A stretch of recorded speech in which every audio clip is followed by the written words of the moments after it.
তো ফাইনালি আমরা পৌঁছে গেছিলাম ইকো ভিলেজ রিসোর্ট কাজিরাঙাতে। তখন বাজে ঘড়ির কাঁটায় প্রায় 7:30 মতন বেজে গেছিলো, 7টা 7:30 মতন বেজেই গেছিলো। আমরা মানে জার্নি শুরু করেছিলাম শিলং থেকে।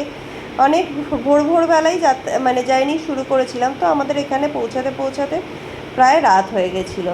তো রাতের পরিবেশটা এক অদ্ভুত পরিবেশ সেখানে ছিল, চারিদিকে জঙ্গল, চা বাগান, জঙ্গল, পুরো পরিবেশটাই এক অদ্ভুত পরিবেশ ছিল। আর আমরা কি করেছিলাম, যখন আস্তে আস্তেই মানে আমাদের যে ক্যাব ছিল, তো সেই আস্তে আস্তেই আমরা একটা হোটেল, মানে এই হোটেলটা বুক করে নিয়েছিলাম। কারণ রাত বেরাতে কোথায় গিয়ে হোটেল পাবো না পাবো সেই একটা খুব প্রবলেম হতেও পারতো, বা হবে, মানে বাচ্চা কাচ্চা সবাই ছিল, মানে পুরো ফ্যামিলি সবাই আছি। তো সেই কারণে আমরা আস্তে আস্তে একটা এই হোটেলটা বুক করে নিয়েছিলাম। কারণ পুরোটাই একটা জঙ্গলের মধ্যে, এই ফরেস্ট এরিয়া। তো ফরেস্ট এরিয়ার মধ্যে কখন কোথায় কিভাবে রুম পাবো না পাবো সেই একটা প্রবলেম সবারই মনে একটা কাজ করছিল, কি জানি পাবো কি না পাবো।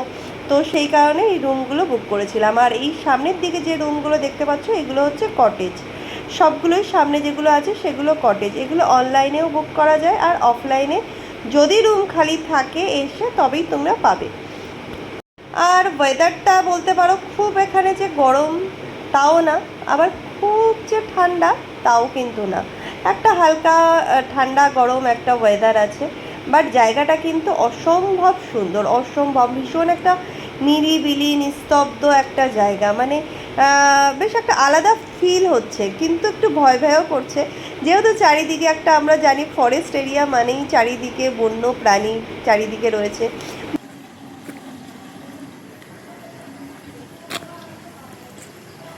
বাবা, কারেন্ট চলে গেল।